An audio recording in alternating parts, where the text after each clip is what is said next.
están todos ustedes? Bienvenidos a este segundo capítulo de Conecta Educar 2024 que hacemos junto a la Universidad del Desarrollo y por supuesto también a la Fundación Telefónica Movistar. Todo con el propósito de impactar, de impulsar por supuesto también la educación. Tuvimos una jornada muy interesante, nuestra primera jornada del Conecta Educar 2024, donde revisamos un montón de temas súper relevantes para el tema de la educación y los pueden revisar cuando quieran, en el momento que quieran, en conectaeducar.com y por supuesto también en el canal de YouTube de la Fundación Telefónica Movistar. Cada vez que hay un avance tecnológico, una presentación, un anuncio, hay muchos quienes se ven beneficiados con él, mejoran su calidad de vida, incluso la forma de hacer su trabajo, pero lamentablemente hay quienes se nos quedan atrás. Quedan rezagados de ese avance tecnológico, generando la brecha, que claro, se manifiesta de una esfera más bien social en primera instancia, pero de luego también educacional. Y es de ese tema que queremos hablar con la ministra de Ciencias, Aysén Echeverry, una conversación que va a liderar Pelayo Covarrubias, director de proyectos corporativos de la Universidad del Desarrollo. ¿Cómo enfrentar las brechas? ¿Cómo hacernos cargos? Y sobre todo acortarlas a continuación. Muchas gracias, Titi, por esta introducción. La verdad es que estamos felices en este cuarto Conecta Educar. Ya llevamos 4 años hablando durante la primera semana de enero de educación. ¿Qué tema más importante? Si ustedes nos preguntan a nosotros cuáles son los principales desafíos que tenemos en Chile, es educar, educar y educar. Y por eso hoy día estoy tan contento, porque tenemos una gran invitada. Tenemos una tremenda invitada para hablar de un tema que es fundamental, para hablar de ciencia. Ciencia en la educación escolar, ciencia en la educación universitaria, ciencia en el mundo del trabajo. Y por eso la ministra Aysén Echeverry es nuestra gran invitada de hoy, para que nos pueda iluminar de alguna manera en cómo está el gobierno empujando de alguna manera en estos 3 ámbitos el mundo de la ciencia. Hemos hablado, ministra, durante tantos años de este tema, nos conocemos ya hace mucho tiempo, y usted viene trabajando en distintas administraciones, desde distintos cargos hasta llegar a ser ministra de Ciencia, la importancia de introducir la ciencia en el país. Y por eso es que nosotros desde Conecta Educar queremos tratar de entender cómo está evolucionando ser capaces de incorporar la ciencia en el ecosistema nacional, en los colegios, en las universidades, en el mundo laboral. Quiero partir dándole la bienvenida. Muchas gracias por acompañarnos. Muchas gracias, Pelayo, por la invitación. Feliz de estar acá y felicitaciones por este 4º año. Estas iniciativas que se mantienen en el tiempo son fundamentales para avanzar en una cultura de ciencia y tecnología que tanto necesitamos. Y la primera semana de enero, siempre decimos que queremos partir junto a Fundación Telefónica Movistar y la Universidad del Desarrollo, empujando desde la primera semana de enero lo que es el mundo de la educación, que creemos que realmente es lo más importante. Y en eso quiero partir con el mundo de la ciencia. Qué importante hoy día, fíjate que escuchaba recién a la presidenta del Banco Central, a Rosana Costa, que hablaba de la importancia que era aumentar la productividad, teníamos que volver a crecer. Y para volver a crecer ella hablaba que lo más importante era la educación. Y era cómo somos capaces de ir incorporando en este mundo de la educación estos elementos tecnológicos, estos elementos científicos que son tan relevantes para mirar a Chile hacia el futuro. Entonces, imaginándonos el Chile del 2035, el 2040, que es mucho lo que hacía también antes como encargada del Consejo de Ciencia y Tecnología. ¿Cómo está viendo usted que estamos incorporando el mundo de la ciencia al mundo de los colegios? A mí me encanta esta pregunta porque muchas veces pensamos que la ciencia es algo que ocurre en un laboratorio súper sofisticado, con un investigador que tiene un postdoc y que está haciéndose preguntas como fundamentales, ¿verdad? Pero la verdad es que la ciencia y la tecnología es un componente que está presente a lo largo de toda nuestra vida. Y cuando pensamos en los niños y las niñas, los más pequeñitos, los que somos mamás o papás, lo hemos vivido, ese constante, ¿pero por qué? ¿Pero por qué? ¿Pero mamá, por qué? Todas esas preguntas que se hacen los niños básicamente es pensamiento científico, ¿verdad? Ser científico es ser curioso. Y si logramos mantener esa curiosidad a lo largo del tiempo, mantenerlo en la educación básica, en la educación secundaria y mantenerlo como incluso en la educación continua, lo que hacemos es desarrollar pensamiento crítico y permitir que cada uno de nosotros en todas sus etapas de la vida pueda incorporar la ciencia como un elemento cotidiano, ¿verdad? No como algo del laboratorio. Y profundizando en eso, porque los niños traen de alguna manera esa curiosidad por naturaleza humana. y llegan al colegio y muchas veces dicen, en el colegio le apagamos esa curiosidad que él traía y lo metimos en una estructura en que teníamos que desarrollar las matemáticas, el lenguaje, la lectoescritura, por así llamarlo, y menos esta capacidad curiosa. ¿Cómo lo ven ustedes? ¿Ustedes sienten que es así? ¿Estamos de alguna manera juntando el Ministerio de Ciencia con el Ministerio de Educación para que esta generación de ciencia se empuje en los colegios? Bueno, yo diría que era así. Hoy día tenemos el convencimiento desde el gobierno de que la ciencia y la tecnología, entendida como el pensamiento crítico, como la capacidad de hacerse preguntas y de reflexionar, tiene que estar presente a lo largo de toda la cadena de educación, ¿verdad? Entonces hoy día hay programas, el antiguo Explora, que muchos de los que nos están viendo lo conocen, es una marca ya instalada, ha ido avanzando en crear capacidades, por ejemplo, en el mundo preescolar. Tenemos un programa precioso, el programa PIPE se llama, que estamos trabajando de la mano con Junji, de manera de poder expandirlo a todos los jardines infantiles que administra la Junji, que lo que hace es entregar herramientas motivadas por la curiosidad de los niños y niñas, pero empezar de a poquitito a instalar pensamiento científico, prueba y error, a experimentar, a tocar los bichitos, a poner tierra en la sala del jardín infantil, a que los niños se ensucien, ¿verdad? Todos fuimos niños, mamás de niños chicos, y qué estrés cuando se ensucian, pero también qué alegría verlos experimentar y tocar y oler y descubrir el mundo desde la experiencia, ¿verdad? Y eso es algo que hacemos con el PIPE, pero no basta la educación preescolar, tenemos que avanzar también, acompañar en el fondo a esos niños y niñas en el proceso de aprendizaje. Y ahí también existen distintas iniciativas, los Para Explora, que han sido históricos, ¿verdad? Con el programa de innovación e investigación escolar. Agarra a esos mismos niños y les dice, bueno, ustedes ya son más grandes y con un profesor desarrollen un proyecto de investigación.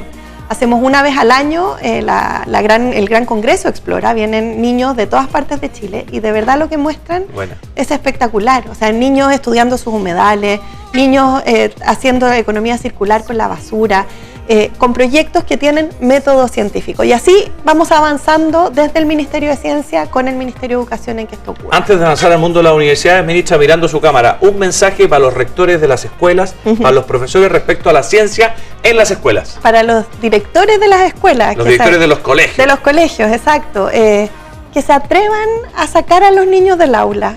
A mí me toca viajar por regiones y veo como aquellos niños que experimentan con su entorno, que van y investigan las piedritas del río, que entienden lo que pasa con los animales de su barrio en el fondo, son niños que gatillan el pensamiento crítico y ojalá motivarlos a todos a que encuentren el espacio, es difícil, pero que encuentren el espacio de poder hacer eso, que los niños experimenten. Nos vamos a pegar un salto, vamos a pasar por 3 años de preescolar, vamos a pasar por 12 años de colegio y vamos a llegar al mundo de las universidades. Y lo que las universidades reciben son estos 15 años de esfuerzo que como país, como familia hemos desarrollado en el mundo de la educación. Y llegan a las universidades y muchas veces no vienen con esa curiosidad científica por los desafíos que hemos hablado recién, pero en las universidades tenemos que ser capaces de dárselas, tenemos que ser capaces de reinventar de alguna manera esas habilidades que traían muchas veces y pensarlo en un desarrollo hacia futuro. Y hoy día el mundo nos está pidiendo más tecnología, más ciencia, nos está pidiendo un conocimiento científico más completo. ¿Cómo está viendo usted el trabajo de las universidades? ¿Cómo está viendo el trabajo entre el mundo de las empresas y las universidades respecto al desarrollo de la tecnología? Bueno, ese es un mundo que también ha cambiado muchísimo en los últimos años. A mí me ha tocado verlo quizás en los últimos 15, 20 años de historia y uno ve cómo ha ido cambiando el modelo educativo en la educación superior también. Hoy día, en la incorporación de herramientas tecnológicas, por ejemplo, o la visualización por parte de los mismos rectores de que la inteligencia artificial es un componente que tiene que estar presente no solo en la ingeniería en computación o en la ingeniería de datos, sino que en todas las carreras como capacidades que tenemos que entregarle a los alumnos y a los futuros profesionales es algo que está muy presente. Ahora, dicho eso, también volvemos a la experimentación, ¿verdad? Y volvemos a la idea de sacar el conocimiento del aula y pensar que el aula es un espacio donde se aprende, pero también se aprende en conexión con la industria, también se aprende en conexión con los territorios. Y ese ejercicio de salir es uno que estamos viendo cada vez más a nivel de las universidades. Desde el Ministerio de Ciencia lo promovemos a través de los programas de vinculación con el medio, con todo lo que se hace con divulgación científica, pero también lo vemos como una exigencia de los propios alumnos. Y hoy día hay un tema del que venimos hablando hace mucho tiempo, transferencia tecnológica, ¿verdad? Cómo sacamos el conocimiento de la universidad y la llevamos al sector privado. Y cuando uno mira, y me van a perdonar lo técnico, pero cuando uno mira la regulación que armamos y cómo normamos a nuestras universidades, lo hicimos en un mundo donde la transferencia no ocurría. Entonces hoy día, claro, estamos avanzando en temas culturales, pero también desde el Ministerio apoyando desde lo normativo. Estamos trabajando en un proyecto de ley de transferencia tecnológica que de alguna manera acompañe este cambio que hemos visto en las universidades. Las universidades quieren salir, quieren conectar con la industria, quieren hacer spin-off, quieren patentar, quieren tener productos también disponibles para la sociedad civil. Y eso es algo que no basta con quererlo, también hay que regularlo, y en esa regulación está el Ministerio ahí de cabeza trabajando. Muchas veces desde las universidades piden a gritos que los ayuden en el tema de la acreditación, porque dicen la acreditación nos da una camisa de fuerza que nos impide de alguna manera el innovar, esta diferencia entre la investigación científica y la investigación aplicada, que van hacia caminos distintos. ¿Ustedes están trabajando esos temas? Constantemente, y yo diría que parte de la madurez del sistema también ha sido el cómo trabajamos de manera mucho más coordinada la CNA, la Subsecretaría de Educación Superior, el Ministerio de Ciencia en estos temas. Estas son estructuras, ¿verdad? Aquí no hay varita mágica, yo siempre digo, los temas son complejos, hay que entenderlos en su complejidad, pero en la medida que estamos todos los actores trabajando, la diversidad de intereses que existen y que está bien que existan, confluyen en regulaciones y en normativas que acompañan procesos que ya existen. Ese es un trabajo permanente, o sea, yo me río, pero yo probablemente la persona que más veo del gobierno es al subsecretario de Educación Superior, y nosotros, las personas a las que más vemos son a los rectores del CRUCH, por ejemplo, con quienes nos reunimos una vez al mes, y hay un trabajo permanente que ayuda precisamente a mantener este ecosistema vivo y evolucionando. El ecosistema nacional de ciencia y tecnología, una cosa es la tecnología que adaptamos desde otros países, otra es la que somos capaces de desarrollar en las universidades y en los centros también de especialidad científica. ¿Cómo está viendo usted ese ecosistema? ¿Lo está viendo en un desarrollo? ¿Lo está viendo en un stand-by? ¿Cómo lo estamos viendo respecto al tiempo, a la evolución? Pucha, yo lo veo en un punto de inflexión. Déjame darte un par de datos, Pelayo. Hoy día en Chile más de 400 programas de doctorado, 416 si no me equivoco. Cuando hacemos concursos de Startup Ciencia, que son para los emprendimientos de base científica tecnológica, como los NOTCO del mundo, las postulaciones se multiplican por 2 cada año, por 2.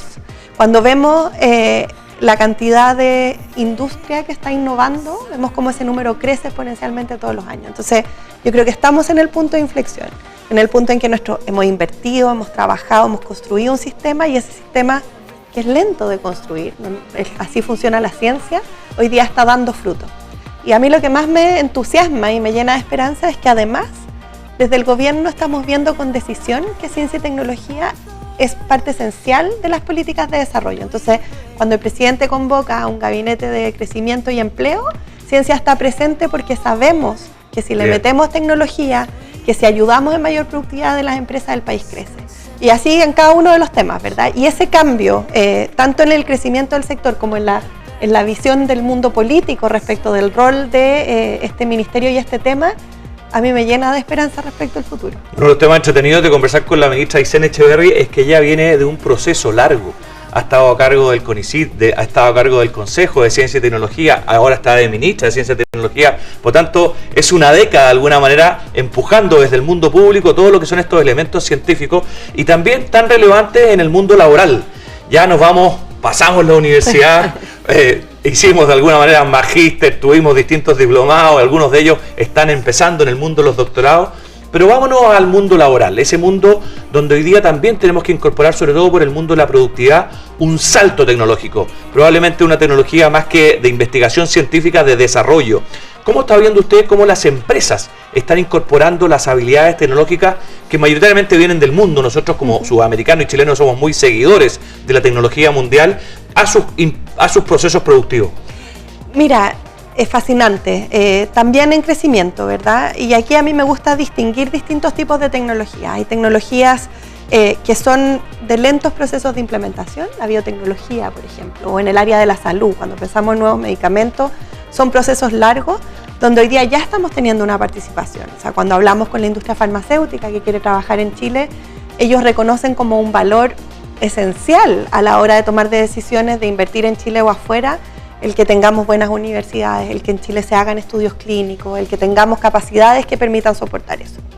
Hay otro mundo que es el de las tecnologías que se desarrollan y adoptan más rápido. Estoy pensando en las tecnologías digitales, ¿verdad? Cuando hablamos de inteligencia artificial o de machine learning o de ciberseguridad o incluso de nube, es un espacio donde el proceso avanza de manera un poco más acelerada. Estoy poniendo los dos extremos, hay un montón de cosas entre medio, pero en ambos ámbitos vemos un desarrollo importante. Déjame quedarme en lo digital, que es un tema que nos convoca a los dos hace ya muchos años. Vamos a profundizar en inteligencia artificial ahora. Vamos a profundizar y esta va a ser la forma de entrar al tema. Cuando apareció Internet en nuestras vidas, a nosotros no nos quedó otra que seguir. Cuando empezaron a hablar de los primeros casos de nube y la nube se transformó en una tecnología, nosotros seguimos, rapidito, pero seguimos. Pero cuando hablamos de inteligencia artificial, ya no estamos tanto siguiendo. Hoy día, cuando miramos dónde está Chile respecto del mundo, en capacidades para crear, para implementar, para desplegar inteligencia artificial, estamos no solo liderando en Latinoamérica y el Caribe, lo dicen los indicadores, no lo digo yo, sino que también con una política pública y capacidades con el hambre y con la ambición de estar en la primera línea de estos temas. Entonces, eso, que es algo que estamos viendo y que es primera vez que ocurre, es también parte de ese punto de inflexión. Oye, qué importante lo que nos trae la ministra, porque el tema de la inteligencia artificial, estamos en el mundo todo igual. Esta fue una carrera que partió en enero del año pasado, por así llamarlo. Y es quién del mundo es capaz de ir adoptando estas nuevas herramientas tecnológicas, nunca nos olvidemos que son herramientas que nos permiten ayudar a nuestra productividad. Y en eso ustedes del gobierno han estado empujando con fuerza. He visto que también en los temas de inteligencia artificial han tratado de irse poniendo al día y somos bastante líderes a nivel sudamericano en reglamentación, en documentación. ¿Qué nos puede comentar respecto a lo que está pasando y lo que han generado desde el gobierno en inteligencia artificial? A ver, quiero resaltar 3 ámbitos. Uno es la coordinación internacional. O sea, Chile hoy día lidera una coordinación de todos los países de Latinoamérica y el Caribe. Estamos en permanente conversación con la Unión Europea, con la OCDE, con Naciones Unidas, porque necesitamos que la visión de nuestro país en materia de inteligencia artificial esté incorporado en eso, que es una discusión que nos ha tenido a todo el mundo todo el año preocupado, ¿verdad? Lo segundo es que estamos fomentando de manera decidida el uso de inteligencia artificial en el Estado. Hoy día hay más de 100 casos de uso de inteligencia artificial en el Estado y hace algunas semanas atrás dictamos una circular, que es básicamente una instrucción a todos los servicios de la Administración Central a que hagan un uso ético y responsable de la inteligencia artificial. Es decir, úsenla, sirve mucho, puede hacer muy eficientes los procesos, mejorar la atención a los ciudadanos y ciudadanas, pero hay que tener ciertos resguardos respecto de sesgos, de transparencia, de participación ciudadana. Y eso esperamos le dé un impulso fuerte también a la incorporación de esta herramienta en el Estado.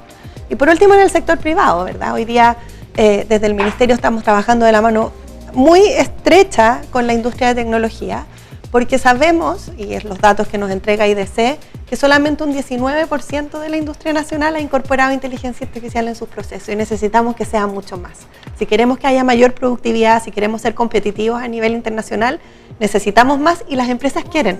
Las empresas tienen ganas. Entonces vuelvo a esta idea de este hambre y de esta ambición, que lo vemos en todos los ámbitos. Y eso, al menos a mí, me da la certeza de que vamos a poder avanzar y avanzar rápido. Ministra, estamos partiendo el 2024. Estamos en enero. Estamos en la primera semana de enero. Y hemos querido partir en Conecta Educar con esta conversación, que desde nuestra mirada, de la mirada de la Fundación Telefónica Movistar y de la mirada de la Universidad del Desarrollo, es el tema más relevante que tenemos que empujar. Es decir, cómo somos capaces de introducir al mundo científico, al mundo de la tecnología, al mundo de las escuelas, al mundo de las universidades, al mundo de las empresas. Yo le quiero agradecer enormemente que nos haya acompañado. Sé que esta primera semana es difícil, todos venimos de alguna manera recién saliendo de este año nuevo que hemos tenido, que ha sido tremendamente largo y cansador, pero estamos partiendo el año con ánimo y partiendo el año con el ánimo de empujar en la educación, en las universidades, la importancia de incorporar al mundo científico, a la transferencia tecnológica, al desarrollo, lo que implica todo esto. Les queremos agradecer que nos estén acompañando aquí en este cuarto Conecta Educar. Muchas gracias por habernos acompañado. Muchas gracias, Pelayo, por la oportunidad.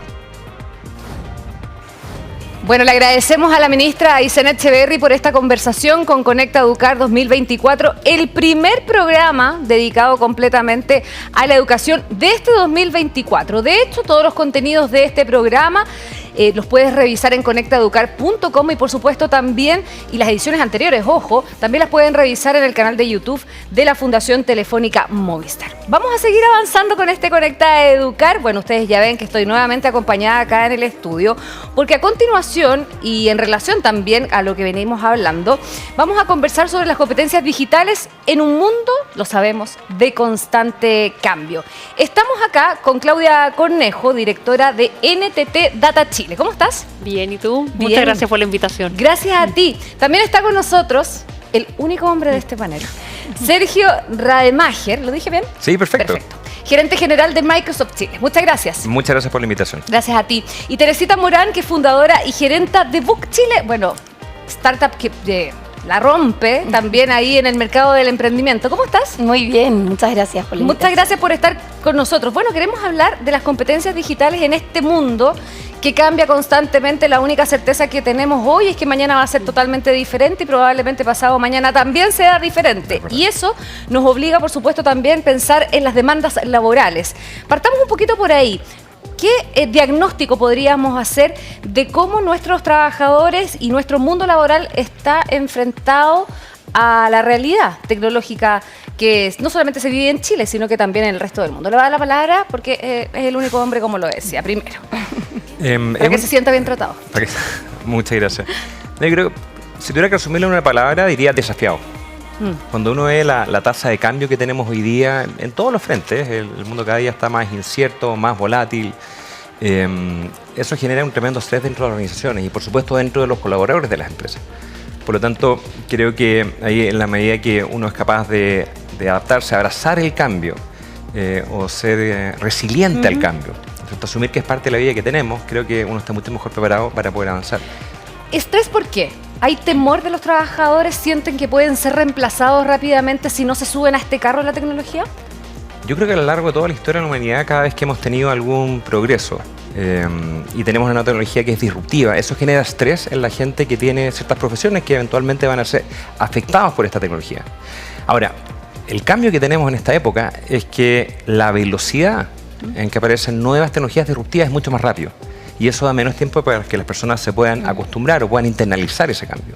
Si uno mira, por ejemplo, temas como la aparición del automóvil, desde que comenzaron los automóviles hasta que realmente fueron adoptados de manera masiva, pasaron cerca de 20 años.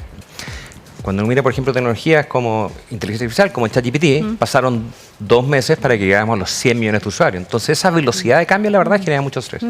Y ese estrés, ¿cómo se aterriza finalmente o cómo se aquilata dentro de una compañía con la disposición también de incorporar a los trabajadores, de necesariamente capacitarlos o de contratar gente nueva? ¿Cómo se define una compañía también frente a esta necesidad que también ellos tienen?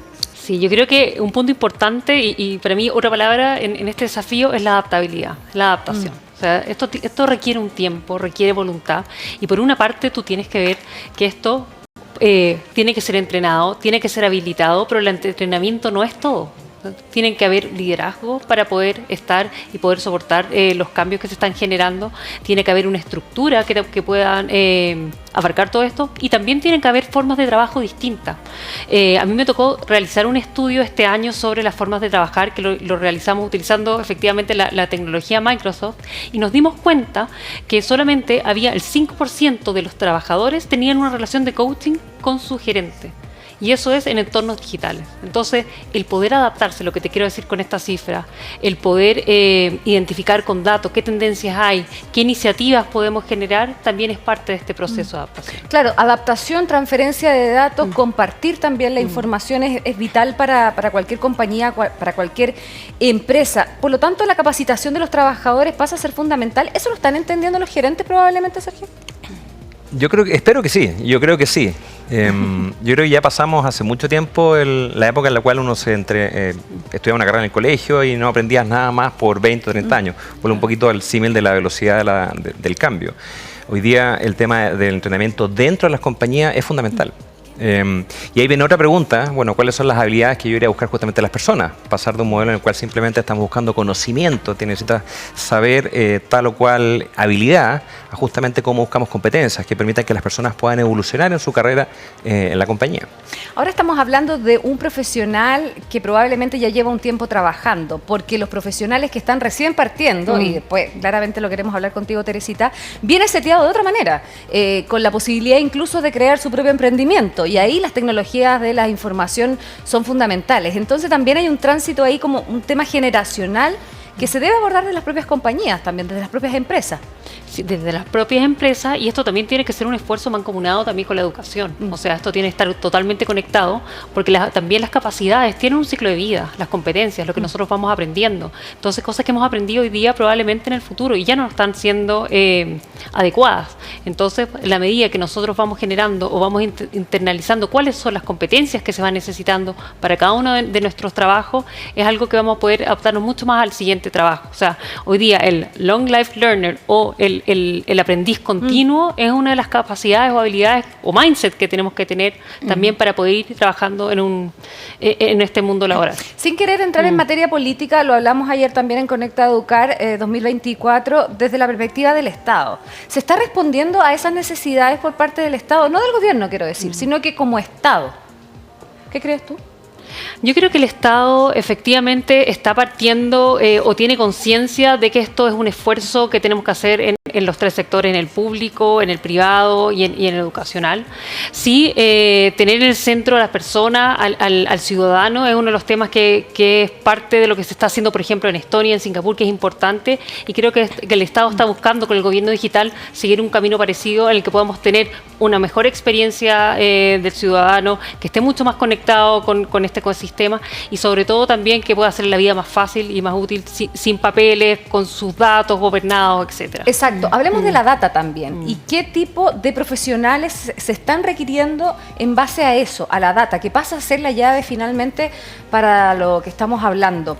¿Qué tipo de profesionales están necesitando las empresas también y el manejo de la data particularmente, Sergio? Sí, yo creo que hay dos frentes. Es difícil hablar de data sin hablar de inteligencia artificial. Totalmente. Justamente. Digamos, la data es el insumo que uno tiene que tener, pero cuando se agrega valor realmente es la inteligencia artificial. Y yo creo que ahí lo importante es considerar que la inteligencia artificial no es un fin, es un medio. Y el fin obviamente es que las compañías tengan mayor valor justamente de los datos. Nos permite sintetizar información, extraer aprendizaje, justamente eso. Y eso requiere personas que no solamente manejen el tema técnico, que cada día se hace más fácil también, sino justamente cómo yo utilizo esto para hacer las preguntas correctas. Y ahí habilidades, como hablamos de, o mejor dicho, competencias, pensamiento crítico, cómo hacer las preguntas correctas, cómo hacer preguntas profundas, es algo que es clave en esta época. Porque sin duda, muchas compañías como Microsoft estamos haciendo cada día más fácil el tema de acceso a la data. Pero necesitamos las personas que hacen las preguntas correctas. Y si haces las preguntas correctas, vas a tener las respuestas correctas. Entonces, esa es una... ¿Cómo se desarrolla ese pensamiento crítico? Porque, sobre todo, y lo hemos hablado también aquí en Conecta Educar, hay un cierto temor a la inteligencia artificial. Y básicamente hay que entender que es una herramienta. Y yo estoy de acuerdo contigo que finalmente es el ser humano quien utiliza esta herramienta. Ahora, ¿cómo damos con esas personas que sepan justamente sacarle el mejor partido a herramientas como la inteligencia artificial? Yo creo que parte desde la educación primaria, es un proceso que toma prácticamente toda la vida y tiene que ver con un poco no aceptar necesariamente la realidad que uno tiene, desde el punto de vista del conocimiento que uno llega, sino cuestionar. Y yo creo que lo vemos en todos los frentes, la cantidad de información que de repente llega por distintos mensajes y fake news y similares. Bueno, la mejor manera de combatir eso es como yo cuestiono. Así que primero creo que hay un tema que parte justamente en la educación primaria y eso tiene que seguir desarrollando el tiempo. Otro tema también creo que es importante, particularmente en la educación universitaria, son las artes liberales. Justamente no solamente enfocarnos en la técnica, en que necesito saber cálculo, inglés, no sé, geometría, sino bueno, cómo yo me acostumbro a estructurar mi pensamiento, a plantear mis preguntas, a fundamentar mi punto de vista. Creo que es clave, no solamente repetir la información. Hoy día la información, la verdad, está accesible en todas partes, tienes buscadores, etcétera. El tema es justamente cómo somos capaces de profundizar. Creo que es la claro, clave. yo soy de la época del colegio en que a uno le enseñaban a memorizar todo. desde las fechas, las pruebas de historia, matemática, aprenderte las tablas. Hoy día básicamente eso no es así, sino que entender la lógica que hay detrás de una operación, por ejemplo, matemática. ¿Has visto esa modificación tú también, Claudia, respecto de, no sé, los profesionales que están saliendo hoy día al mercado? Sí, y sobre todo entender que el contexto es clave, entender que la inteligencia artificial es algo muy útil, es una capacidad que nosotros podemos ocupar, pero entender en qué contexto la puedo ocupar, qué ética tengo que tener, cómo puedo discriminar la información que me está entregando, es una de las competencias claves, que es también lo que mencionaba Sergio.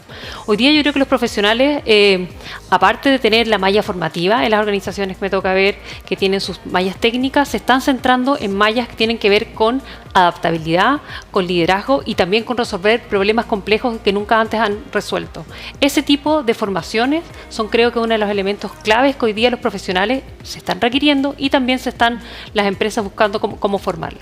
Hablemos un poquito también de Book. O sea, dijimos que, bueno, estamos hablando de los profesionales del futuro, pero también estamos hablando de los emprendedores del futuro que desarrollan ideas innovadoras, bueno, que finalmente terminan revolucionando un poquito el mercado y también la forma de hacer las cosas. Desde esa perspectiva, Teresita, me gustaría saber primero, bueno, que nos cuentes qué es Book, cómo surge y qué solución busca también resolver.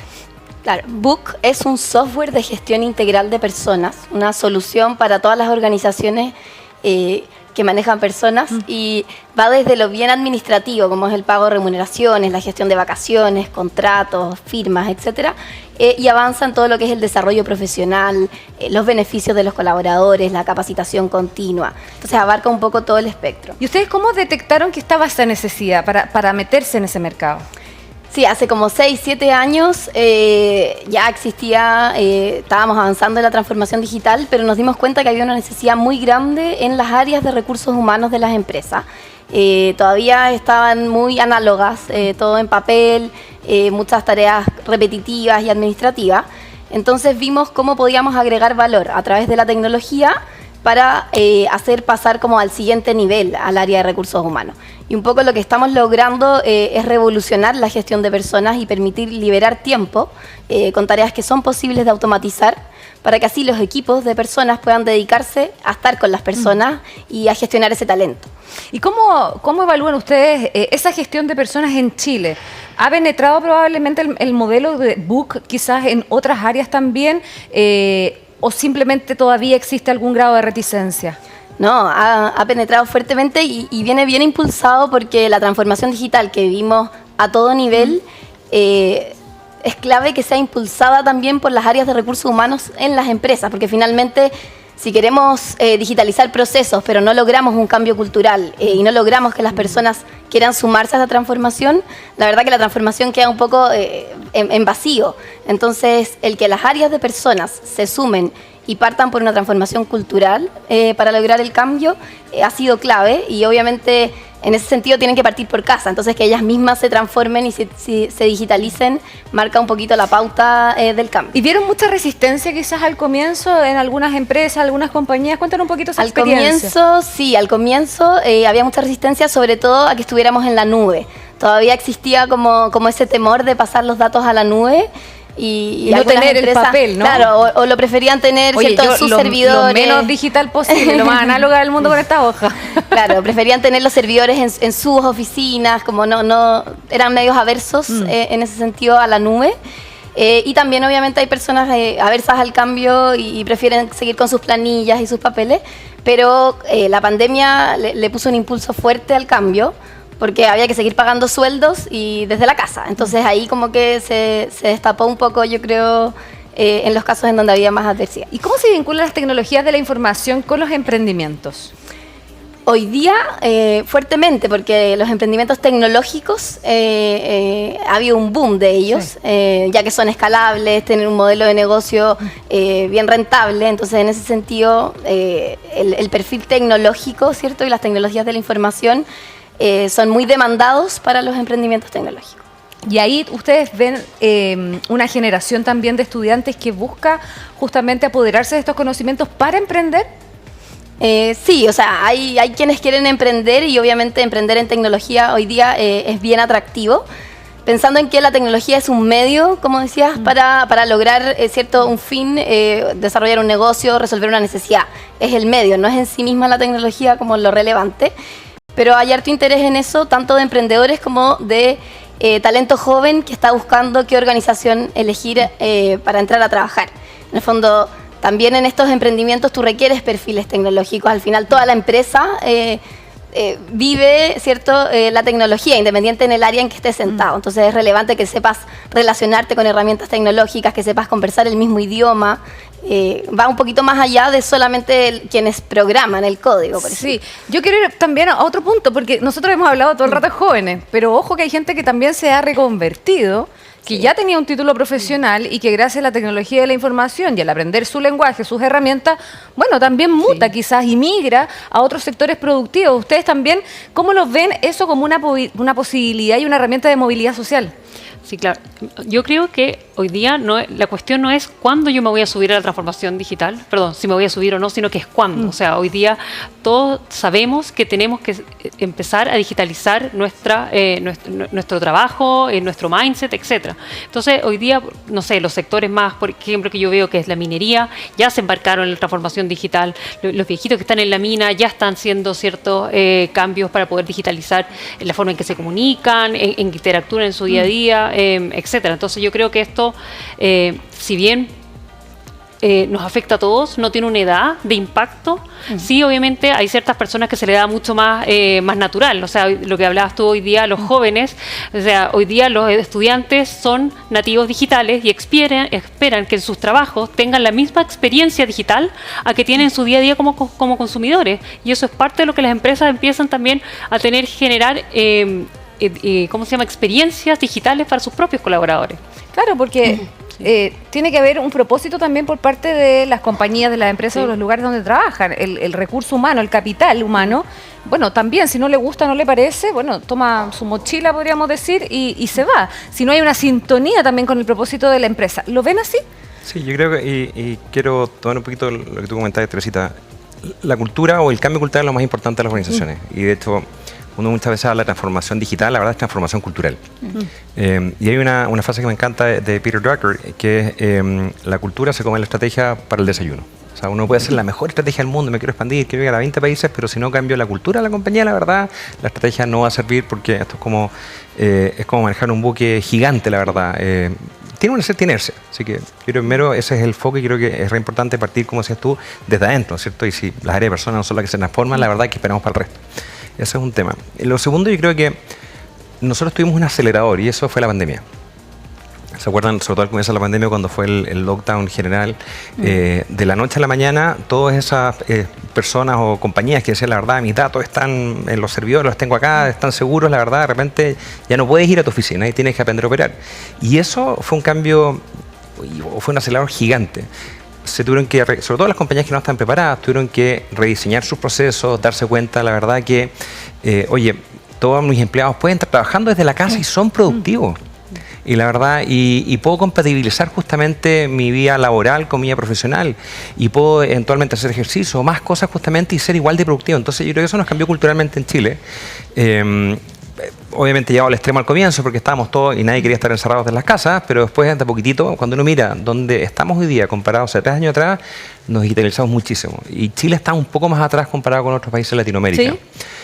Definitivamente. ¿Estaba o está? Estaba. Ya. Yo creo que hoy día estamos bastante a la par, pero estaba y era todo este tema de la presencialidad, que al final uno podría decir también que el último problema que uno tiene, no es que la gente vaya, o sea, el síntoma es que la gente esté en su casa eventualmente y no trabajando. El problema a fondo es que o no hay una conexión con el propósito de la compañía o no tengo claro lo que yo tengo que lograr como empleado o mi objetivo, por qué me van a medir al final. Entonces creo que eso también nos llevó a decir, bueno, la verdad esto no basta simplemente con aparecer a las 8 de la mañana o 9 de la mañana al trabajo e irme a las 5 o 6 de la tarde, sino tengo tan claro qué es lo que tengo que hacer, tengo que comulgar justamente con el propósito de la organización y ahí voy a realmente poder ser autónomo y eso te permite traer justamente el talento joven que hoy día espera, la verdad, tener un ambiente híbrido en el cual yo voy a trabajar desde la oficina, desde la casa, pero no me obliguen a ninguna de las dos cosas. Y ahí también quedamos, yo diría, bastante adelantados con respecto a lo que estábamos antes. ¿Y en qué hay que fijarse para captar, para atraer a ese recurso humano, muchas veces jóvenes, aunque decimos que no necesariamente tienen que ser más jóvenes. ahí. Claro, ¿cómo en el fondo captar su atención también? ¿Y qué competencias tiene que tener? Sí, yo creo que son hartas variables. Lo primero es empoderar a las personas. Yo creo que ya quedó atrás el tiempo en el cual uno, por los dos lados, tanto las compañías como las personas, esperan que uno llegue a la compañía y le digan tienes que hacer esto hoy día y esto mañana. Mostrar justamente cuáles son los objetivos, de manera que las personas puedan contribuir, trabajar hacia ese objetivo, yo creo que es clave. Número 2 es la flexibilidad y en todos ámbitos. La verdad, ya también creo que quedó atrás esto, tener las reglas duras en las cuales todos tienen que ir tal día a la semana o quedarse tal día. La verdad, tenemos que ser flexibles, tenemos que ser capaces de adaptar. Y por último, creo que dar espacio para la innovación. Para que la gente pueda promover nuevas ideas, pueda promover nuestras iniciativas. Muchas veces también la cantidad de emprendedores que tenemos, que realmente es tremendamente positivo, también tiene que ver con que esas personas no tienen en cuenta que no tienen espacio en grandes compañías. Uno también puede innovar dentro de las grandes compañías. Y para eso, volvemos a la cultura, y uno tiene una cultura que es tolerante a la falla. De manera que si uno falla, uno prueba algo, el resultado no es lo óptimo, no te crucifican como muchas veces ocurre, la verdad que quedas con tu currículum marcado porque fallaste. Equivocarse es parte del aprendizaje y hay que entenderlo así. Exacto, y ojalá fallar y fallar rápido y probar y iterar y pivotar. Bueno, todo esto es muy rápido, todo esto es muy vertiginoso, todo esto avanza a pasos agigantados y claro, y tratando de definir a este profesional que es el profesional del futuro, que lo hemos dicho en todo este Conecta Educar 2024, es el profesional de hoy. Bueno, también cómo las compañías retienen a ese profesional, cómo logran tener sinergia también con él. No sé si quieres agregar algo, Teresita, tú a eso.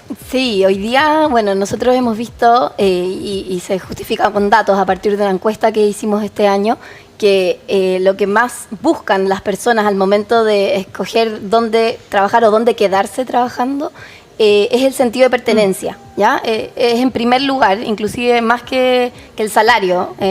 Entonces, ese sentido de pertenencia tiene relación con el propósito de la empresa, con la cultura, los valores, el impacto que genera.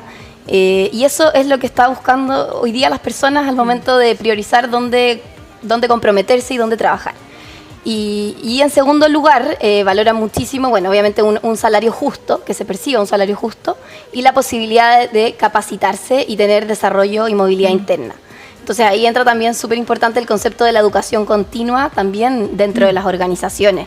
Y no solo en relación a mis responsabilidades y mi rol, sino que ojalá poder abrir el espectro para que yo me pueda capacitar y pueda aprender de las diferentes cosas que me interesan. Más allá de mi función, porque esto me va a permitir el día de mañana tener movilidades dentro de la empresa, poder desarrollarme a otras áreas. Bueno, y también hablamos que la educación, claro, no es lo mismo que hace un par de años atrás, donde uno salía de la universidad con su título y se ponía a trabajar. Ahora la educación es continua y además hay nuevas formas de educarse, con estos llamados bootcamp, por ejemplo, donde son intensivos de 6 meses, por ejemplo, y se van adquiriendo nuevas habilidades.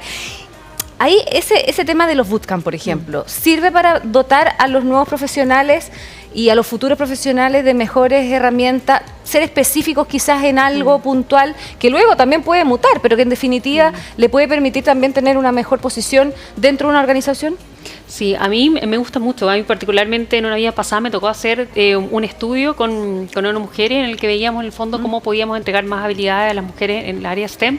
Y efectivamente los bootcamp, cuando uno está recién egresando o quiere entrar a trabajar en lo laboral, no puedes darte el lujo para muchas mujeres o estudiantes en general de estar 5 o 6 años para poder tener una habilidad. Entonces los bootcamp lo que hacen específicamente es eso, entregarte una habilidad altamente valorada por el mercado, muy específica y que puedes conectarse con una necesidad inmediata y valorada del mercado. Entonces eso es un tremendo aporte que hoy día se están teniendo, muchos jóvenes están trabajando, se están metiendo en ese sentido. Y lo otro que es relevante también es la digitalización de la educación. O sea, hoy en día acceder a la educación es mucho más fácil que cuando uno tenía que ir a sentarse a un aula y estar ahí todos los días sentados, etcétera. Ahora tú puedes estar asincrónico, en remoto, generar comunidades, etcétera. Entonces se hace mayor acceso a la educación y es mucho más fácil también encontrar algo de acorde a tu interés.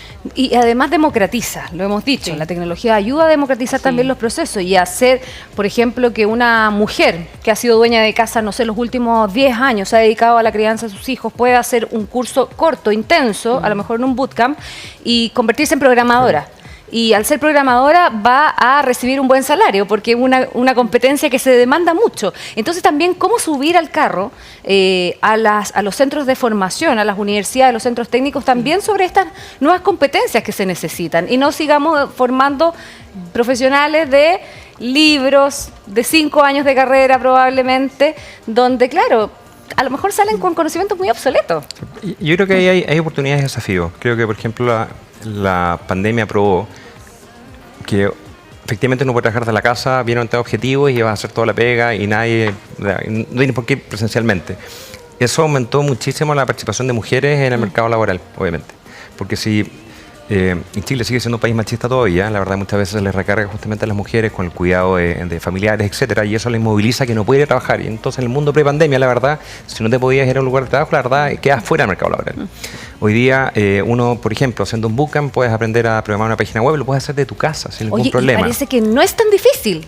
Porque No es tan yo lo difícil. primero que pregunté dije, oye, pero para esto hay que ser seco en matemática, hay que saber de ecuaciones, ya la raíz cuadrada, que para mí ya eso es difícil. Imagínate. Hay que saber mucho matemática. No, dijeron, es solamente sentido común. Es sentido común, es lógica. Es lógica. Al final.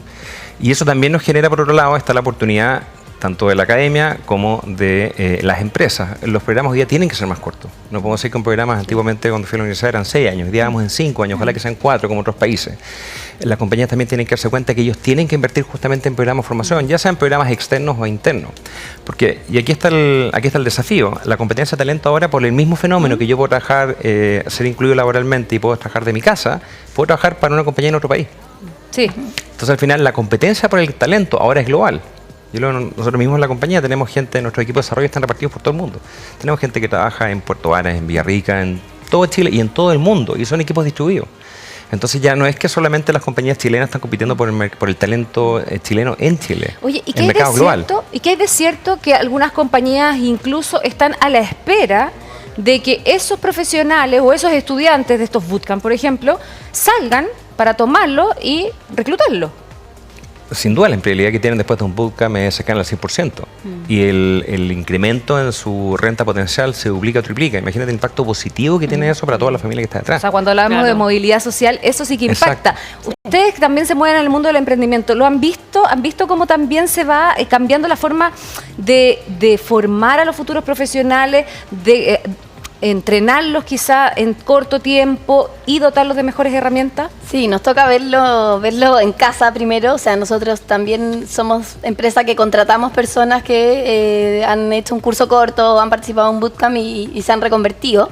Y en el mismo equipo también, o sea, gente que está trabajando hoy día con nosotros en el área de servicio, por ejemplo, y que luego de generar ciertos estudios se puede cambiar al área de producto.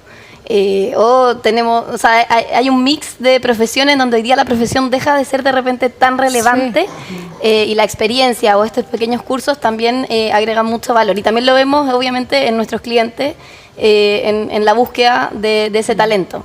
Y cuéntanos un poquito de esa experiencia de esas personas que han logrado esta movilidad o cambiarse derechamente de sector, de profesión incluso, colgar, no sé, las reglas, dejar de ser arquitecto y dedicarte a hacer otra cosa. ¿Cómo es cambiarse a lo mejor a los 30 años probablemente de profesión y de oficio derechamente? Sí. No lo he hecho en primera persona, pero lo que veo es que hay como una satisfacción muy grande en que se te dé la posibilidad de poder generar ese cambio, de que ya no sea solo mirar el currículum y decir, es que no eres X, entonces no puedes tomar este rol. Entonces toma relevancia también, como decía, la experiencia, otro tipo de habilidades y otras cualidades. Claro, sí. Y estudios de repente más cortos, pero que suman en el fondo. Y ya no se juzga tanto, ¿cierto?, como por el currículum como tan rígido. Mira, que es cierto, porque nosotros, o por lo menos en mi generación, era muy observado en el currículum, bueno, el colegio de donde venía, la universidad y que habías estudiado. Y era el sello, y finalmente los papás se la jugaban mucho por apostar a eso, al colegio y la universidad, para garantizar un buen pasar profesional. Hoy eso pareciera no ser tan importante. ¿Qué piensas tú, Sergio? Creo que la diversidad es clave. Y en esa época, afortunadamente como país hemos ido progresando. En esa época yo quiero tener solamente ingenieros de esta profesión, o ingenieros comerciales, o abogados, etcétera. Al final, si tú solamente tienes ingenieros, van a resolver los problemas pensando solamente como ingeniero. Entonces, número uno, hay que tener equipos diversos. Y está demostrado, los equipos diversos son más felices, son más creativos, naturalmente, gente de distintos, y no solamente distintas profesiones, sino distintos contextos, distintos backgrounds. Me acuerdo de una historia hace algunos años atrás, estábamos en la compañía y participamos en una feria de empleo, y hay una persona que le interesaba trabajar en la compañía, en Microsoft. Era profesora de yoga. Y uno diría, bueno, una empresa quizás tradicional hubiera dicho la verdad, no, si no eres ingeniero de tal o programador, etcétera, ninguna posibilidad, ¿no es cierto? Pero tenía todas las habilidades, tenía el hambre por aprender, la verdad, su pensamiento crítico era súper bueno. Y al final ella dijo, bueno, ¿qué necesito yo para poder trabajar acá? Bueno, necesitas aprender, que ahí viene la técnica, esto y esto y esto. Perfecto. Oye, si lo aprendes perfecto, vuelven 6 meses más. Volvió 6 meses después y hoy día es empleada de la compañía, ha sido premiada justamente en Latinoamérica, la verdad, ha sido realmente una historia súper potente y por eso tenemos que salir de los prejuicios, tenemos que buscar miradas diversas. Es la clave, la sociedad es diversa, entonces no podemos seguir pensando solamente que tenemos que tener una sola línea. ¿Diversidad y qué le sumarías tú también? Diversidad de pensamiento, etario, características. O sea, hoy día hay realmente una competencia y una demanda por talento digital. Y no solamente el emprendimiento, yo creo que en las empresas la movilidad entre distintas habilidades es clave. O sea, hoy día los talent market internos se están generando. Entonces, efectivamente, yo no necesito ser una ingeniera para hacer tal o cual cargo y a lo mejor lo va a poder tomar otra persona que tiene otro rol para poder que tenga esas competencias en el fondo y va a poder tomar ese cargo. O sea, hoy día se está viendo, es importante. Lo que sí creo que es importante es tener un mindset adaptativo, como decía Sergio, y de poder también incorporar las nuevas competencias o entender también cómo se están moviendo las necesidades del mercado. Y Teresita, ¿qué piensas tú? Sumado a lo que han dicho, yo creo que es muy relevante esta combinación como de por un lado ser medios integrales y más generalistas y a la vez, cierto, tener estas competencias más específicas, de repente más técnicas. Y eso permite como abrir el espectro, como decía, a que importe menos lo que uno estudió quizá. Y tener estas como adquisición de competencias específicas. Nosotros lo vemos, hay ciertas, no sé, hoy día los UX, los UI, son personas que pueden haber sido abogadas, profesores, da lo mismo, hicieron un curso corto de esta nueva competencia y tienen tareas específicas en la empresa. Entonces, como que este equilibrio entre ser una persona integral y tener ciertas competencias o conocimientos específicos es un tremendo aporte a las organizaciones. Bueno, sin duda el mundo educacional está en un proceso de cambio, de revolución, de constante movilidad también, y sin duda las tecnologías de la información es clave para poder también, bueno, apuntalar el desarrollo productivo del país. Y finalmente a eso tienen que responder, a un mundo que demanda profesionales de ciertas características. No sé si quiere decir alguien palabras al cierre, porque ya estamos cerrando este bloque. Sergio. Atreverse. Hemos hablado hoy día de cultura, de nuevas habilidades, de cómo uno puede cambiar, del impacto que tiene. Creo que mi llamado es, la verdad, salir de la zona de confort, atreverse. Si uno tiene ese, como decías tú, Teresita, ese bichito que quería hacer, a pesar que estudié una cosa, ingeniero, abogado, lo que sea, pero me gusta la tecnología, me gustan las interfaces. La verdad, atreverse a estudiarlo. Hoy día está lleno de oportunidades, también el mercado hoy día académico, uno puede tomar cosas online, cosas en Chile, cosas afuera, sin siquiera moverse a su escritorio, como dicen, y atreverse. Y creo que es tremendamente gratificante y el mundo está cambiando de manera súper rápida y hay oportunidades para todos. Y no hay que quedarse fuera, Claudia. Sí, yo diría curiosidad. La curiosidad, como dices tú, es atreverse, pero también es ser curioso, es ver qué más puedo hacer, innovar, pensar fuera de la caja, no tener miedo a equivocarse. Equivocarse es parte del viaje y nada, ser curiosos por la vida y por lo que se viene. Sabemos cómo partimos, no sabemos hacia dónde vamos a terminar. Pues ya estamos terminando. Sí, yo creo que ahí desde las personas, sumando a lo que han dicho, es también ser flexibles y hacerse cargo uno mismo de su desarrollo profesional, hacia dónde quiere ir y qué es lo que busca. Y desde las empresas y las organizaciones creo que tenemos la ventaja de que nos podemos mover un poco más rápido para intentar pillar estos avances tecnológicos tan veloces. Que tenemos la responsabilidad también de ir capacitando y subiendo a toda nuestra organización en este cargo. Resiliencia también, ¿no? Sumarlo sin Sí, duda, sin duda. Probablemente uno de los conceptos que hay que tener en cuenta para desarrollar las competencias digitales en un mundo en constante cambio, como hemos dicho. Muchas gracias a los tres: Claudia Cornejo Varela, directora de NTT Data Chile, Sergio Rademacher, que es gerente general de Microsoft Chile. Gracias también, y Teresita Morán, fundadora y gerente de Book. Muy amable por haber estado y compartir esta conversación con nosotros acá en Conecta Educar 2024. Muchas gracias. Muchas gracias. Muchas gracias.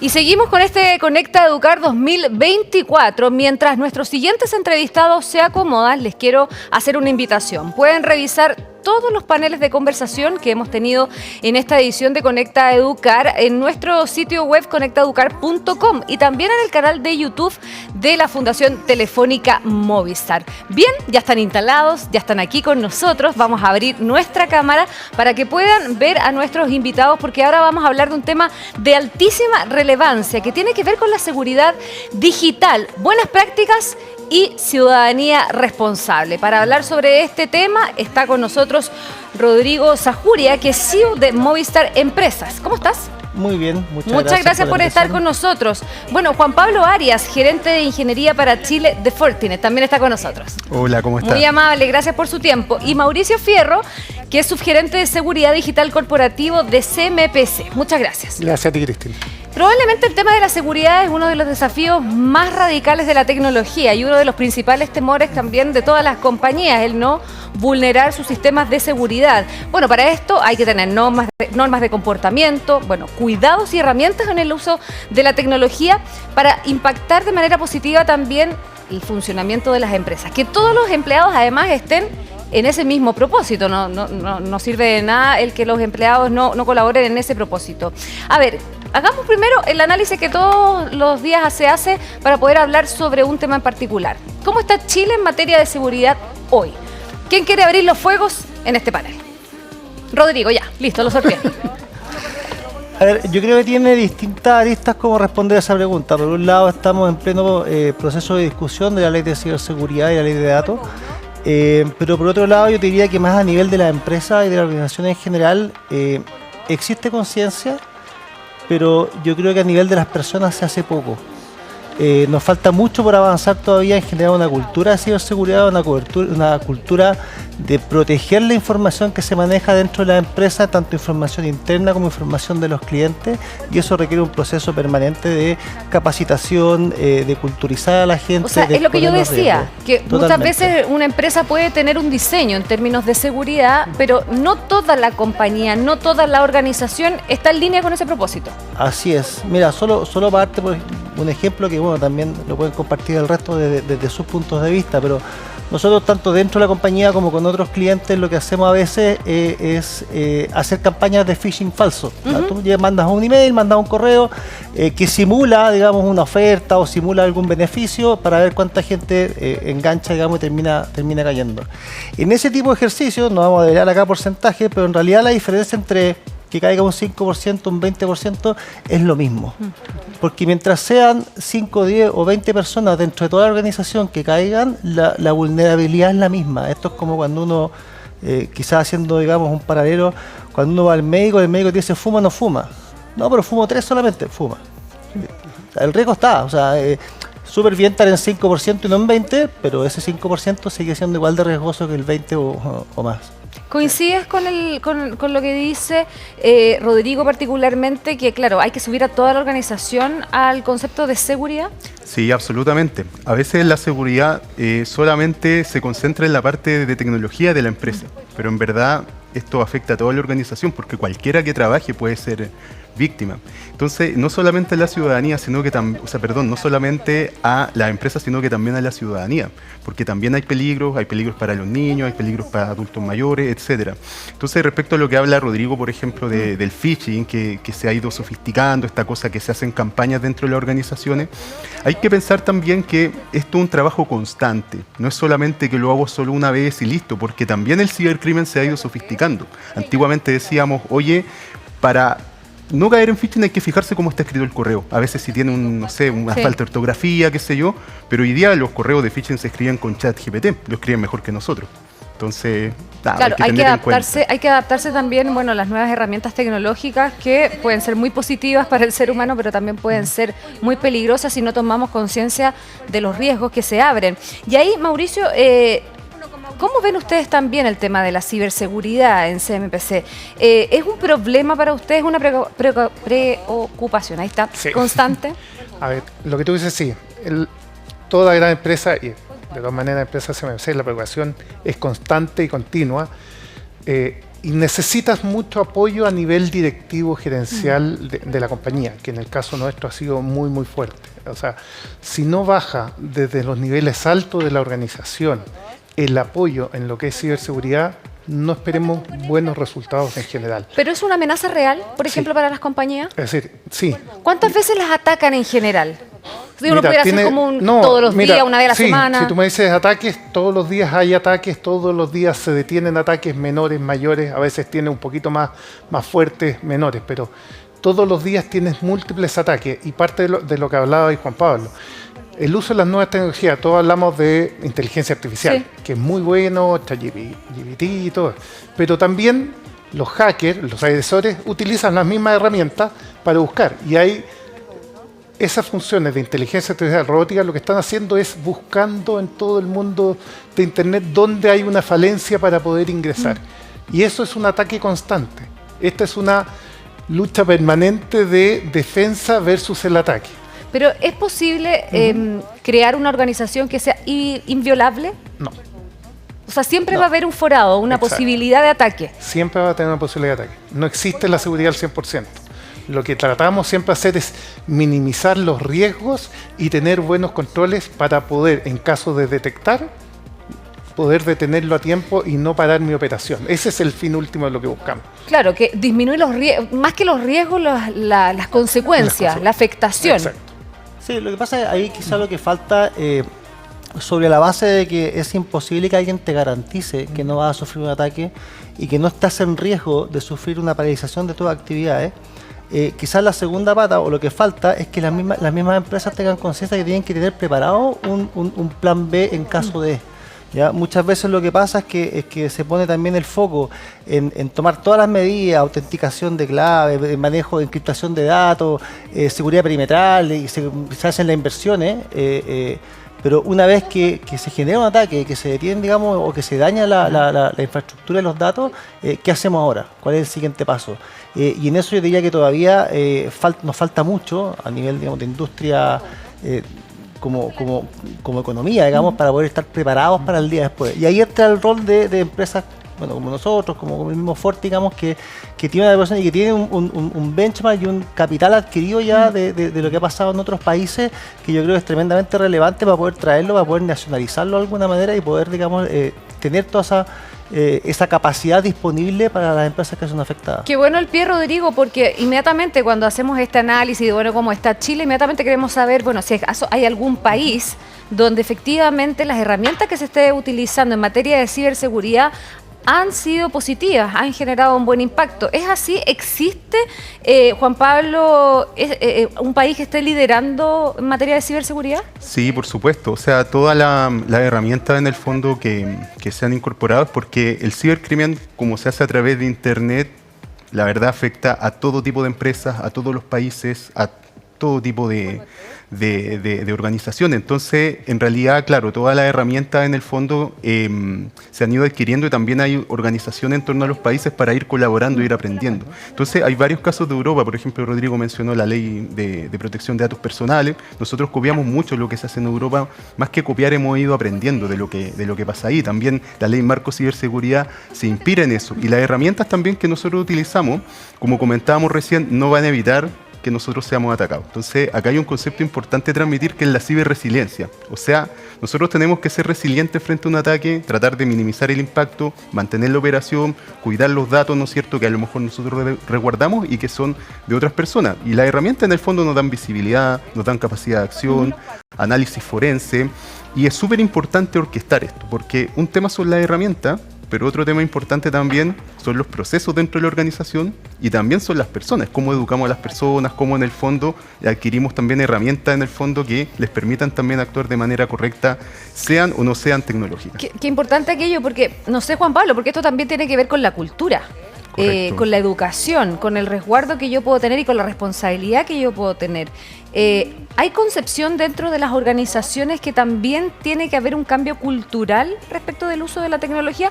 No sé, yo he tenido charlas en Canal 13 sobre el tema de la ciberseguridad. ¿Qué hacer? ¿Cómo cuidar, por ejemplo, la protección de datos? Porque todas las empresas son vulnerables de una u otra manera. Entonces, hay un entender que se tiene que subir a toda la compañía, toda la organización en esos procesos de educación y de cambio cultural. Sí, correcto. O sea, es clave hoy día porque hay una frase muy repetida pero muy cierta que es el flanco débil o el eslabón débil son las personas. Y eso sigue siendo cierto. Más que el fierro, por así decirlo. Correcto, o sea, puedo tener todo tipo de protecciones, pero claro, si alguien cae en un phishing, por ejemplo, alguien es engañado, alguien se encuentra en USB y lo inserta, entonces esas cosas finalmente son los puntos de entrada para los ciberatacantes. Entonces es importante que todas las personas, independiente de su rol, lo tengan. Y Mauricio, de hecho, dijo algo clave, que es que esto tiene que venir de arriba hacia abajo. Tiene que estar instalado a nivel de directorio, a nivel de C-Level, y en el fondo toda la organización tiene que ser partícipe y no mirar al equipo tecnológico, ¿no es cierto? Ustedes son responsables y yo aquí no tengo nada que ver. Claro, ellos no fueron capaces de ver que venía un ataque y no nos ayudaron. Ahora, ¿se están formando los profesionales en Chile que ayuden a trabajar este propósito, Rodrigo? ¿Qué crees tú? ¿O cuesta mucho encontrar profesionales que sepan de ciberseguridad? No, yo creo que se está haciendo un trabajo importante, por lo menos lo que me ha tocado a mí ver, digamos, a nivel de universidades, a nivel de institutos profesionales también, de generar una capa de formación importante. Creo que todavía estamos con un gap no menor, digamos, o sea, se habla siempre dependiendo, digamos, en qué foro, pero de 40.000 y 70.000 profesionales de TI que todavía faltan para poder hacer, digamos, frente a este desafío. Ahora, esa es una manera de verlo. La otra manera también de verlo es decir, bueno, esto es un desafío, como comentaban recién, la ciberseguridad no tiene país. Funciona por internet, digamos, pueden estar desde un país hackeando, digamos, al resto del mundo sin ningún problema, no hay barrera. Entonces también tenemos que ser capaces, y en eso quizás nos falta la flexibilidad a las compañías, quizás también a la regulación laboral, todo, para poder acceder a un pool de talentos que es global. El desafío de la ciberseguridad probablemente ningún país lo va a poder resolver solo, así como ninguna institución tiene la capacidad, digamos, de estar al día y adelantarse a lo que puede hacer un hacker en términos de programación, sobre todo con inteligencia artificial el día de hoy. De la misma manera, yo creo que como país, pensar de que vamos a tener los profesionales acá en Chile, trabajando para Chile, tampoco un desafío, digamos, que sea realizable o realista, digamos, en el corto ni mediano plazo. Entonces, hay que acceder a esos pools de talento. Hay organizaciones, bueno, aquí está Ford, estamos nosotros, ustedes también son una organización, digamos, que opera en varios países. Y hay que apuntar un poco a eso. O sea, los perfiles son perfiles especiales, que tienen cierto gusto, digamos, por la tecnología, que tienen cierto gusto por la cantidad de horas que le ponen a programar, y hay que abrir esas fronteras también para que el expertise que se va adquiriendo en los distintos países nos sirva a nosotros como país, Chile, que somos un país chico, solamente, digamos, de pocos habitantes comparado con cualquier potencia, donde hay una capacidad mucho mayor. ¿Y en qué áreas habría que capacitar más a esos profesionales para poder apoyar y también ayudar a las empresas a sortear los ataques que ustedes, de acuerdo a lo que dicen, son diarios? A ver, en el tema de ciberseguridad hay muchos subáreas donde se requieren especialistas. Un área muy crítica son los analistas. El analista prácticamente trabaja 7x24, en general, porque son los que están analizando los distintos ataques o que se están viendo en los distintos sistemas que tenemos para poder evitar. Esa es una que estamos muy al debe, y como es de alta intensidad por el día a día que están, también tiene mucha rotación. Ese es un punto importante. Lo otro también en todo lo que es inteligencia amenaza.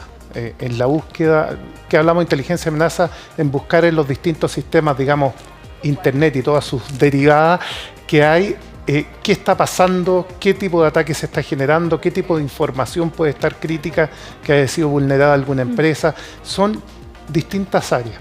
Y otro punto que diría que está siendo cada vez más potente es todo el tema cloud. Cloud ya no es un tema de cuándo van, todos estamos en alguna parte y vamos a estar, y todo el mundo vamos a estar en cloud.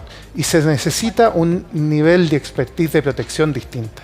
Y ahí también hay un debe, que también son parte de los pilares que yo te podría decir que nos faltan especialistas en este minuto de ciberseguridad en Chile, y yo te diría en la región también. Sí, el tema de las nubes es ya un foco de susceptibilidad, si uno lo quisiera mirar así, o por lo menos un foco de interés de los hackers. Porque ¿qué busca un hacker derechamente? Hay unos que buscan solamente, demostrar quizá la habilidad de poder vulnerar un sistema, ¿o no? Pero hay otros que también buscan directamente el robo, ¿no? Correcto, claro, eso ha evolucionado y es importante entenderlo porque a veces las personas cuando hablan de hacker se imaginan como alguien con una capucha que está con un computador ahí tratando, como tú decías, Titi, de demostrar que tienen habilidades. Pero hoy día una tendencia fuerte, que se ha hablado mucho del ransomware, que es este secuestro de información a cambio de un rescate, y eso es un negocio lucrativo, o sea, es un negocio criminal muy lucrativo que a su vez todos los rescates van financiando el mismo crimen. Entonces hay un grupo que está por esa línea. Por otro lado tenemos conflictos geopolíticos hoy día a nivel mundial y esos conflictos también tienen una arista que es virtual, por así decirlo, donde también hay una ciberguerra. Entonces también de repente hay intereses, ¿no es cierto?, que tienen que ver con ese contexto donde también hay hackers y también hay personas en el fondo que generan ciberataques. Hay otros también que tienen motivos, por ejemplo, de alguna causa social, o sea, hay muchos grupos, pero hoy día yo te diría que el más fuerte es el mundo del cibercrimen y que están usando el ransomware como principal herramienta. Como opera el crimen organizado, derechamente, ¿o no? Eso, Extorsión. Digamos. Sí, yo creo que hay una diferencia entre lo que es un hacker y un ciberdelincuente. Nosotros estamos hablando derechamente, digamos, de delincuentes que usan digamos, sistemas informativos para poder delinquir. ¿Por qué la diferencia? Nosotros trabajamos dentro del grupo a nivel global con varios hackers. Los hackers buenos, hacker bueno. Claro, de hecho inicial del hacker. Se habla mucho de hacker ético que ayuda a las empresas. Ya, entonces la palabra deberíamos sacarle el peso y la carga negativa al hacker. Sí, entonces nosotros trabajamos dentro del grupo en España, en Colombia, que tenemos centros de ciberseguridad de cloud también, que trabajan tanto internamente para Telefónica como para nuestros clientes, en buscar esas vulnerabilidades para mejorarlas. ¿Ya? Para poder, digamos, exponer, a veces para poder generar conciencia también en alguna empresa, en algunos clientes, digamos, hasta dónde se puede llegar en función de las debilidades que tenga. Eso es muy distinto, digamos, lo que comentaba recién de un ransomware, que básicamente hay una organización criminal detrás.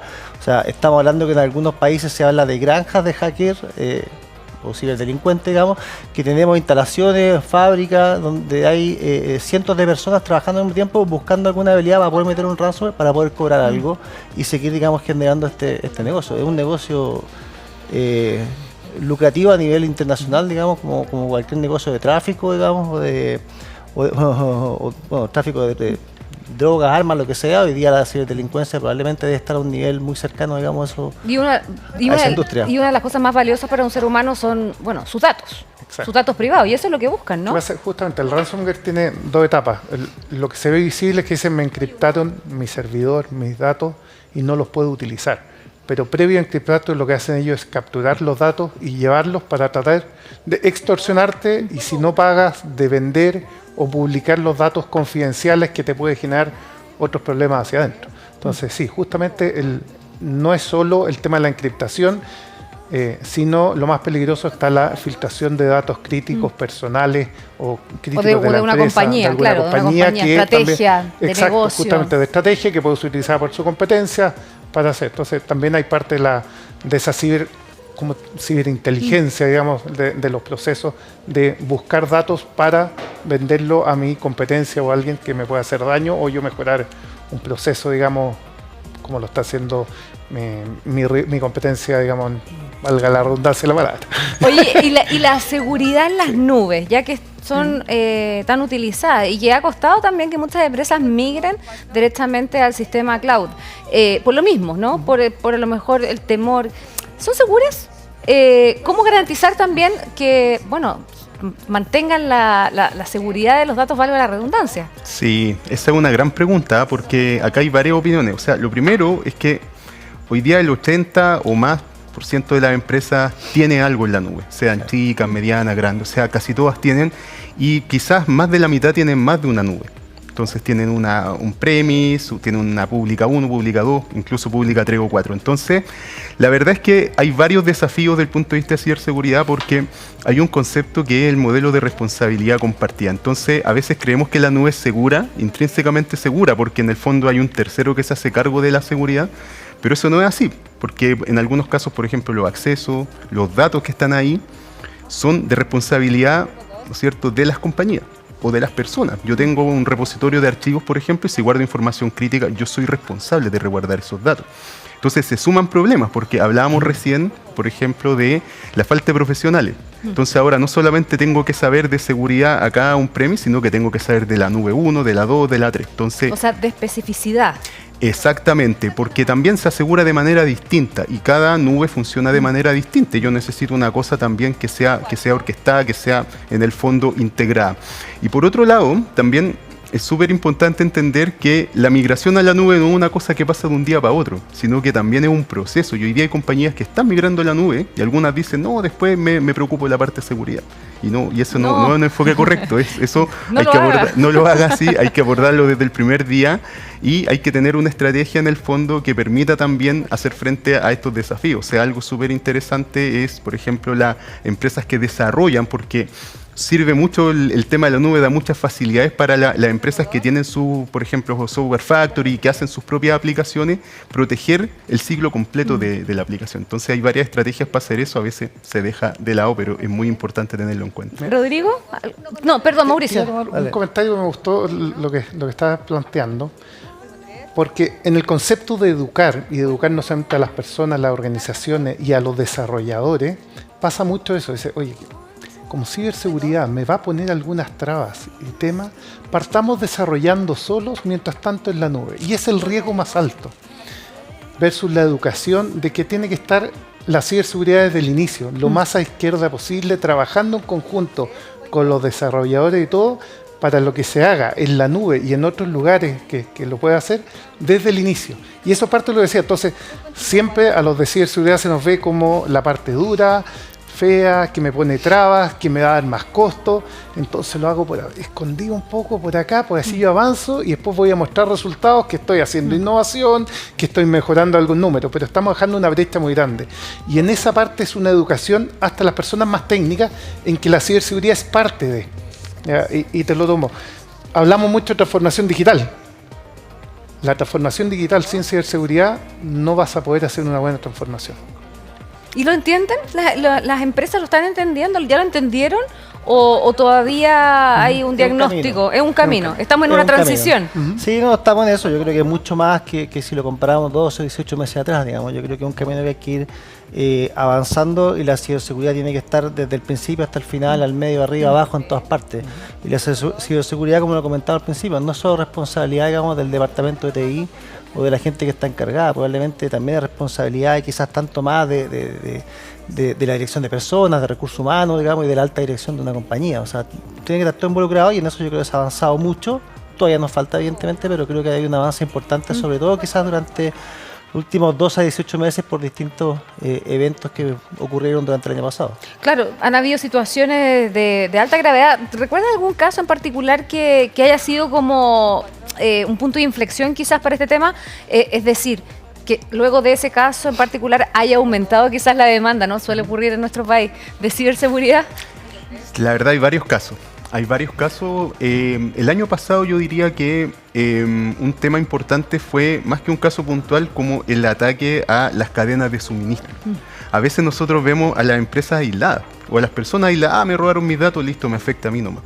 Pero la empresa hoy día, en esta lógica de globalización y de colaboración, o sea, cuando cae una, finalmente caen todas, porque todas dependen en el fondo, por ejemplo, de proveedores de servicio, dependen, por ejemplo, no sé, de si estamos hablando de la industria de alimentos, hay toda una cadena. Entonces, la verdad es que yo creo que ahí sí que se han tomado medidas en el fondo, por ejemplo, las empresas también, que se protejan a sí mismos, pero también tengan en cuenta a sus proveedores, tengan en cuenta a sus clientes también, porque por ahí también hay puntos de entrada y hay riesgos también asociados. Absolutamente. Bueno, ¿y qué prácticas efectivas deben adoptar las distintas empresas, ¿no?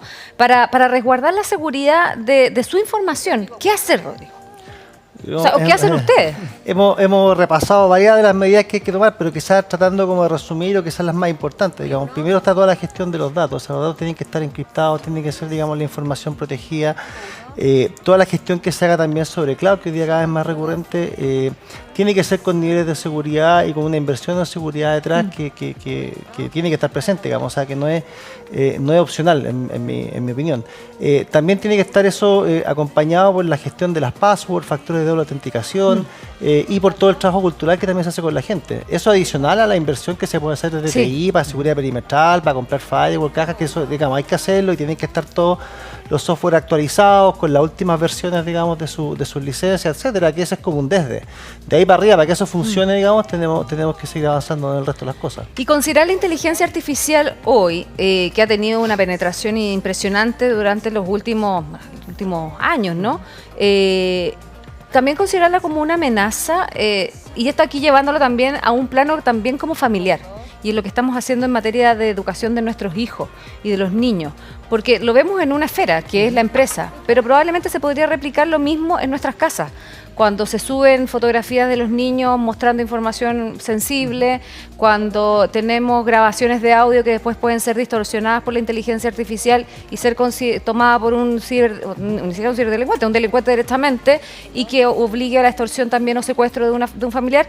¿Cómo se van replicando también los modelos de seguridad que uno tiene en su casa junto con las compañías? ¿Lo podemos también abordar, no? Sí, yo creo que tocaste un súper buen punto. Porque la seguridad, tú dices, la estamos hablando o de la concientización hacia las personas muy en torno a la empresa para proteger nuestros valores de la empresa y que no nos pasen dentro, de no tener filtración de datos, que no me tomen mis cuentas para acceder, etcétera. Pero esto se tiene que llevar al mundo, digamos, civil, lo completo, la sociedad completa. Creo que nos falta mucho en tener una educación desde kinder, pre-kinder, de los niveles más básicos, una concientización y educación en ciberseguridad. En buenos términos, me refiero en buenos términos, yo hacía lo mismo. La palabra ciberseguridad ya es dura. Entonces todos le tocan ciberseguridad y piensan que es algo muy complejo, pero es una concientizar en el uso. Las herramientas nuevas, como toda la inteligencia artificial, ChatGPT se ha expandido mucho, son buenas y malas, como toda cosa. Tiene su lado blanco y su lado negro, digamos. Pero hay que saber utilizarlas bien y hacer entender a los niños, adultos, los beneficios y también los en contra. Y eso viene una educación que deberíamos tomarla desde la base hacia arriba. Y también, lo tocaba adelante previo a sentarnos acá en la mesa, hacia nuestros adultos mayores. Y yo lo pongo ejemplo, uno ve adultos mayores, cualquier cosa le llega al teléfono es sí. Y tienen ahí, la estafa a los adultos mayores a través de eso ha aumentado muchísimo. Sus pocas pensiones, sus ahorros, etcétera, y bueno, aprovechan a los más vulnerables. En forma vulgar caen redonditos, porque no están acostumbrados nunca a ello. Y no el uso de la confianza es justamente. Entonces tenemos que tener un grado de educación. Las empresas nos sirven, pero también de las empresas podemos, que es parte de lo que tú me decías, ayudar a concientizar más allá del colaborador, sino que también a su familia y al resto del entorno. ¿Y es importante concientizar, educar desde pequeñitos, como dice Mauricio? Sí, yo coincido totalmente. Hoy día los niños son nativos digitales. Ellos desde el comienzo están expuestos también a muchos riesgos, a muchas amenazas que tienen que ver también con su integridad. Por ejemplo, está el tema del contenido y cosas obvias, pero también hay otras cosas. Recién ahí tú comentabas de los deepfakes, que se pueden distorsionar videos, y es fácilmente engañar a un niño para hacer que haga cualquier cosa. Entonces, desde kinder, yo estoy muy de acuerdo con eso, hacerlo desde que ellos comienzan a adentrarse con la tecnología. A veces los papás evitamos que los niños estén en contacto con, no sé, con los celulares, tablets y esas cosas, pero eso no se puede evitar finalmente. O sea, las ventajas de las tecnologías digitales, la verdad es que nos ayudan mucho y por tanto tenemos que también tener nuestra arma para defendernos, que es la ciberseguridad. Y lo mejor es entenderlo. De hecho, nosotros hemos hecho charlas en colegio, en educación básica, y los resultados son impresionantes. O sea, los niños, algunos tienen conciencia, otros no tanto, pero ya instalar el tema a ellos les sirve en el fondo para que lo vayan conversando y lo vayan trabajando. Por supuesto, que vean que también dentro de la tecnología, pese a todos los beneficios que nos puede significar, también nos puede significar riesgos. Y eso es importante. Sí, nosotros un poco, yo creo que todo lo que hemos comentado acá para las empresas, quizás con alguna excepción por ahí, digamos, vale también para las personas. Y yo creo que la manera de educar sobre todo a los niños, los jóvenes, los preadolescentes, donde en una etapa de riesgo importante en redes sociales, es quizás hablando en los mismos términos de ellos, o sea, sacar el término de ciberseguridad. Nosotros una vez hicimos unos talleres en algunos colegios en que entrábamos a una sala de clase y le decíamos a una persona y le empezamos a contar de su vida. Con todo lo que habíamos rescatado, digamos, desde redes sociales. Entonces, no le hablamos de ciberseguridad, le dijimos, mira, en tu caso no tienes la seguridad suficiente, tus perfiles son 100% públicos, tus claves de acceso no tienen, digamos, factores de autenticación, tu WhatsApp tampoco lo tienes protegido, entonces al final lo que tú te expones es que cualquier persona se para frente a ti, te puede exponer tu vida completa, pero como lo hicimos acá, en este caso que hacemos unos talleres, de una manera ilustrativa, lo puede usar una persona para poder chantajear a tus padres, para poder chantajear a tu hermano, tus familiares, tus abuelos, y el nivel de información que puedes recabar es tal que es muy difícil detectar si estamos hablando, digamos, de una situación real o no.